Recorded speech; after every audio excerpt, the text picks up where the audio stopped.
अनुशासन समिति की बैठक खत्म हो गई है, समाप्त हो गई। अनुशासन समिति अध्यक्ष उदयलाल आंजना ने बयान दिया है इस बैठक के बाद। अनुशासन समिति के समक्ष कुल 22 शिकायतें मिली हैं। विधानसभा और लोकसभा चुनाव में भीतरघात से जुड़ी ज्यादातर शिकायतें जिन पर चर्चा हुई। अनुशासन समिति ने सभी शिकायतों पर गंभीरता से मंथन किया है।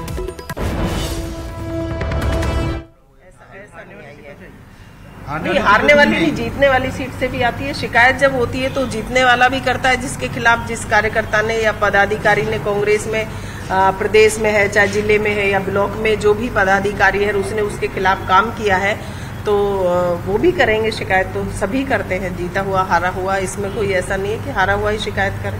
आपकी हार के क्या कारण रहे?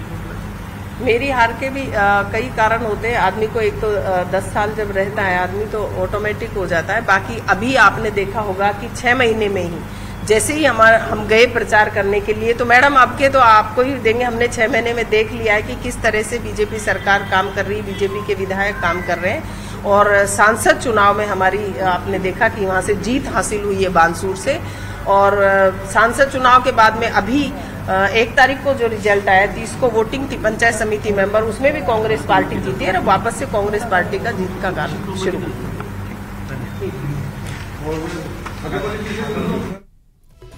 तो कांग्रेस के अंदर भीतरघात कैसे रोका जाए, इसको लेकर यहां पर सीरियस पार्टी नजर आ रही है। लिहाजा अनुशासन समिति की आज बैठक हुई जो अब खत्म हो गई। बड़ा अपडेट अपने दर्शकों को दे दें कि साफ तौर पर आपने समिति से जुड़े सदस्यों को सुना।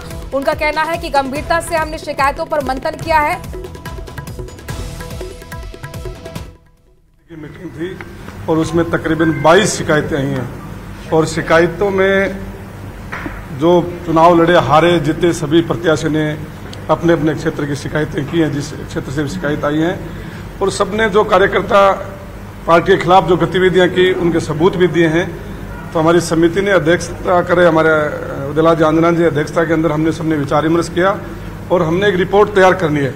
अब रिपोर्ट हम जल्द तैयार करके जिस कार्यकर्ता ने ज्यादा पार्टी के खिलाफ काम किया है उसके खिलाफ कार्रवाई करने की, उसकी रिपोर्ट के अनुसार, जिसने खिलाफ काम किया उसके अनुसार हम रिपोर्ट करेंगे।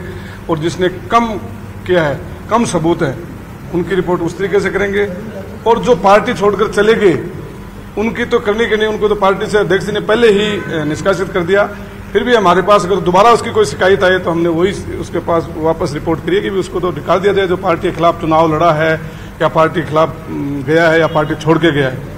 यही हमने सबने डिस्कस करके और एक रिपोर्ट तैयार करके जल्द हम अध्यक्ष जी को सौंपेंगे। अध्यक्ष जी लास्ट डिसीजन करेंगे। किस तरह के कंसीडर किए? क्या फोटो है, अखबार की कटिंग है, जो भी सोशल मीडिया की खबरें हैं वो सारे सबूत उन्होंने सबमिट किए हैं शिकायत के साथ में। फोन रिकॉर्डिंग्स भी दी है कुछ? नहीं, फोन रिकॉर्डिंग कोई नहीं हमारे पास, कोई नहीं। हाकम जी, क्योंकि विधानसभा और लोकसभा चुनाव को लेकर जो अनुशासन हिंसा हुई, जिसने विरोध किया है, जिसके कारण नुकसान हुआ, उसकी आप बैठक करें। आपको नहीं लगता कि विधानसभा चुनाव में जब आपकी सरकार रिपीट नहीं हो पाई उसके तुरंत बाद इस कमेटी को काम कर देना चाहिए था ताकि लोकसभा में और अच्छे परिणाम मिलते आपको?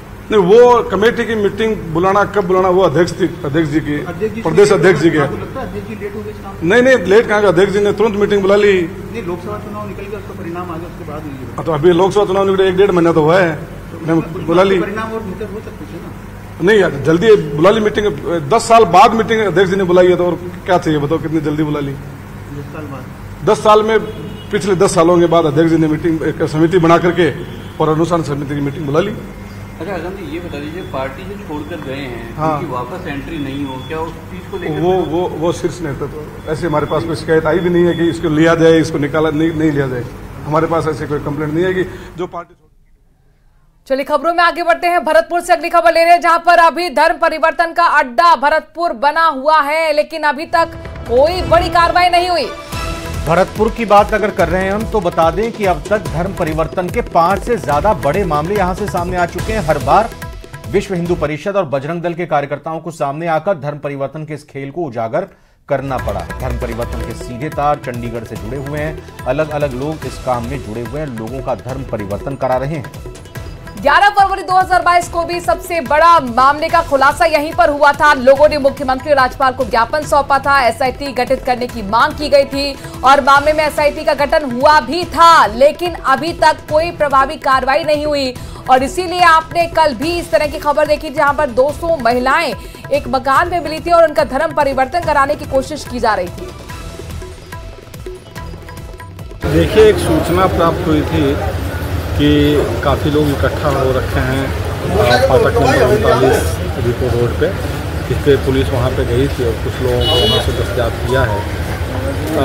कुछ लोगों का आरोप है कि धर्म परिवर्तन के लिए ये लोग इकट्ठे हुए हैं। इस संबंध में अभी जानकारी एकत्रित की जा रही है, पूछताछ की जा रही है और जैसी जानकारी और आएगी आगे अपडेट दे देंगे। इंसान को है ना बाहर से बहला फुसला के बुलाते थे कि यहाँ पे तुम्हारी बीमारी सही हो जाएगी, ये सही होगा, वो सही होगा। जो आदमी बीमारी दूसरे की सही कर रहा है, पहले तो वो अपनी पत्नी को ही नहीं बचा पाया, फिर किसकी बीमारी सही करेगा? वो सिर्फ पैसों का खेल था, कुछ नहीं है। टीम गठित करी, एसआईटी टीम ने अभी तक कुछ नहीं किया है। उसके बाद आज सूचना मिली कि धर्मांतरण हो रहा है, लंबे स्तर पर हो रहा है। 50 से 100 महिलाएं और 8-10 लोग थे इसमें शामिल। हमने लड़का भेजा तो एक लेडीज ने कहा कि इसमें तो लाइब्रेरी चल रही है, लाइब्रेरी जो पढ़ने वाले बच्चे हैं। मगर जब लड़कों ने खोल के देखा तो वही ईसाईकरण पूरी तरह से चल रहा था। उनमें से एक को पूछा भी तो उसने कहा कि हम 500 रुपए में आए और वो पुलिस उनको लेके भी गई है। सब स्थानीय लोग यहाँ पर मौजूद हैं जो इस पूरे मामले को देखते थे, उनसे बात करते हैं कि वो क्या देखते थे, क्या यहाँ पर होता था, क्या होता था यहाँ पर। यहाँ सत्संग होता था। सत्संग में क्या होता है, धर्म पर तो होता है कि नहीं होता है ये तो नहीं मालूम है, पर कुल मिलाकर यीशु मसीह का सत्संग यहाँ होता था। काफी लोग आते हैं, काफी जाते हैं, ये नहीं मालूम है। इनकी वाइफ खुद की खत्म हुई थी, वो तो पिता परमेश्वर ने यहाँ जिंदानी की, दूसरों क्या गुनाह करेंगे। ये कब से चल रहा था?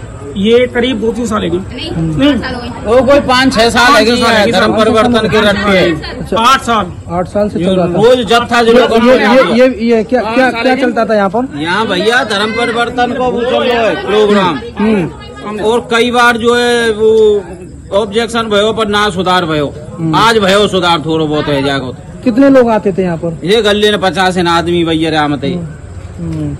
महिलाएं भी हैं कुछ, इनसे महिला भी करीब 8 साल से यहाँ सत्संग हो रहा है। ये जिससे गाँव से मिलकर यहाँ आए थे, जब से ये गाँव से यहाँ आए थे सत्संग जब से हो रहा है।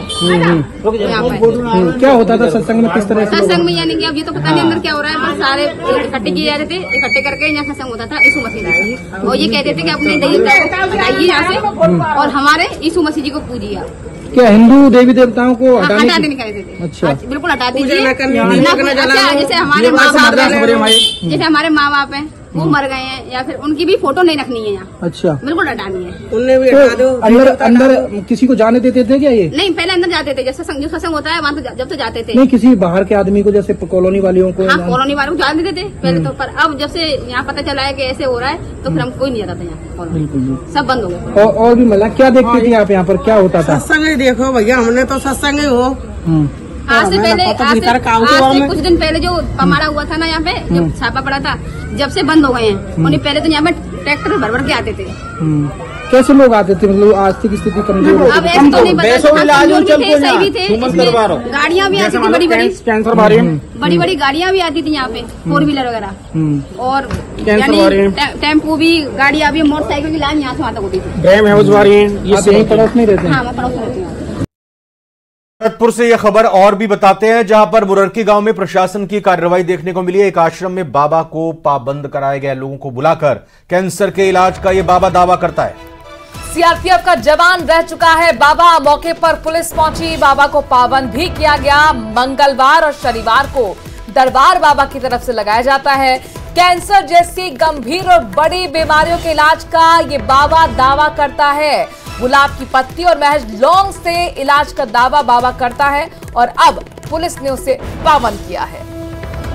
तो मेडिकल साइंस जहां अभी तक कैंसर का इलाज ढूंढने में लगी हुई है, लगातार शोध चल रहे हैं, करोड़ों अरबों रुपए इस पर खर्च किए जा चुके हैं, लेकिन कैंसर की दवाई, कैंसर को रोका कैसे जा सके, इसका कोई उपाय नहीं निकल पाया है। लेकिन बाबा ने लौंग से इलाज करने का दावा किया है कैंसर को ठीक करने का।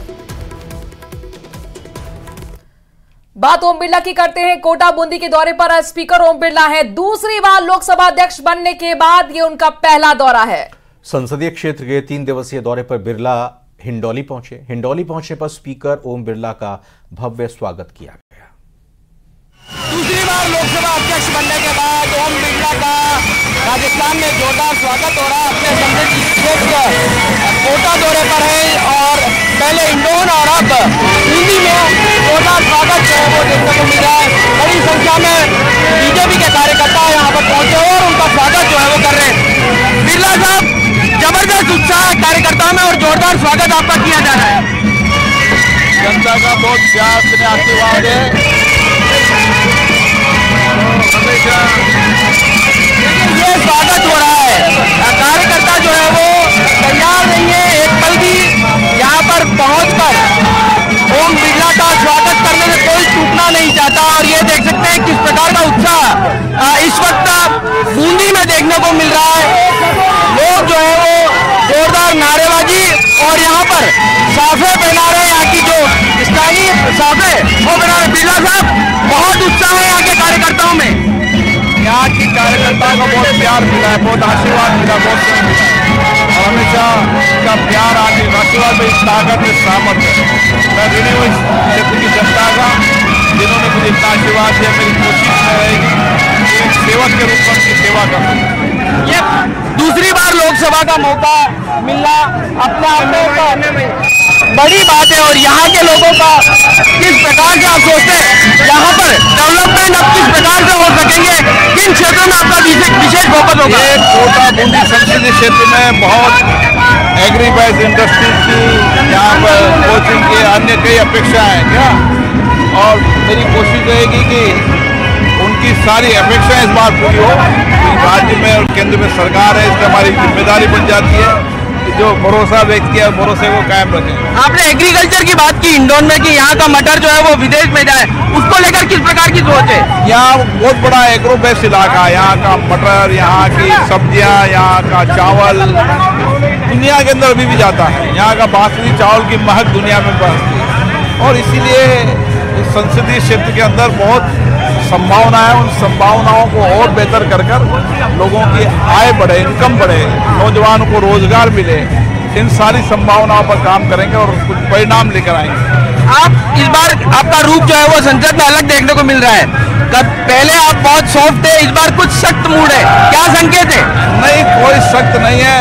संसद के अंदर मर्यादा रहे, इसकी कोशिश करता हूँ कि संसद में मर्यादा पालन हो और हम लोकतंत्र के इस मंदिर की प्रतिष्ठा को और बढ़ा सकें। बहुत धन्यवाद। तो ये बिरला साहब, आप देख सकते हैं किस प्रकार का उत्साह जो है वो यहाँ पर देखने को मिल रहा है। तमाम जो कार्यकर्ता हैं वो उनका स्वागत जो है वो कर रहे हैं और उनका साफ तौर पर कहना है कि इस क्षेत्र में डेवलपमेंट जो है वो किया जाए, उस पर जो है वो विशेष फोकस जो है वो किया जाएगा। कैमरा पर्सन शेर सिंह के साथ सौरभ गृहस्थी, न्यूज़ 18 राजस्थान। इधर दौसा में एक निजी स्कूल से हैरान कर देने वाला वीडियो सामने आया है जिसमें 10वीं क्लास की बच्चे की अचानक मौत हो गई। दरअसल बांदीकुई के समीप ही पंडितपुरा गांव से एक 10वीं क्लास का बालक ज्योतिबा फुले राजकीय उच्च माध्यमिक विद्यालय में पीठ पर बैग लगाकर स्कूल आया था। जैसे ही वो क्लासरूम में जाने वाला था, इसी दौरान स्कूल की गैलरी में गश्त खाकर गिर गया। 10वीं में पढ़ने वाला यतेन उपाध्याय के बेहोश होने से स्कूल में हड़कंप मच गया और तत्काल स्कूल के स्टाफ ने उसे बांदीकुई अस्पताल में भी भिजवाया, लेकिन अस्पताल में पहुंचने से पहले यतेन की मौत हो चुकी थी। हालांकि चिकित्सकों ने CPR देकर सांस वापस लाने की कोशिश की, लेकिन चिकित्सक कामयाब नहीं हो सके। आपको बता दें कि कुछ साल पहले हार्ट की समस्या यानी दिल की समस्या को लेकर छात्र यतेंद्र को करीब 4 साल पहले जयपुर में एडमिट करके रखा गया था। ऐसे में छात्र पहले से ही दिल की बीमारी का शिकार रहा। तुरंत टीचर यहाँ था ही, एक रहता है ना बैठने के लिए, कोई भी आ गया, ये यहाँ गया है, तो ये धड़कन वगैरह कुछ थी नहीं, मृत लग रहा था बच्चा। और उसके बाद उसको CPR वगैरह देने की कोशिश करी, पर उसके बाद कोई ड्राइव नहीं हो पाया। और उसके परिजनों से थोड़ी जानकारी लेने की पूछी तो परिजनों ने यही जानकारी दी कि वो स्कूल गया था, खड़े खड़े नीचे गिर गया, बेहोश समझ के उसको लेके आए थे। और उसके बारे में भी बताया गया था कि उसके पहले से कोई हार्ट की प्रॉब्लम थी, उसके लिए वो 3-4 साल पहले जेके लोन अस्पताल के अंदर 15-20 दिन के लिए भर्ती रहा था। इसके अलावा और किस बीमारी का है और किसी तरह के इलाज का उन्होंने कोई हमको बताया नहीं। परिजनों से पोस्टमार्टम के बारे में पूछा गया तो उन्होंने मना कर दिया और थाने के अंदर इसकी सूचना भिजवा दी गई थी हमारी तरफ से। तो बाकी ऐसा तो बच्चे के अंदर कोई विशेष किसी तरह की कोई चोट वगैरह ऐसा कोई बीमारी का लक्षण हमको मिला नहीं। और अब खबर 12 से, जहां पर प्रेम विवाह करने से नाराज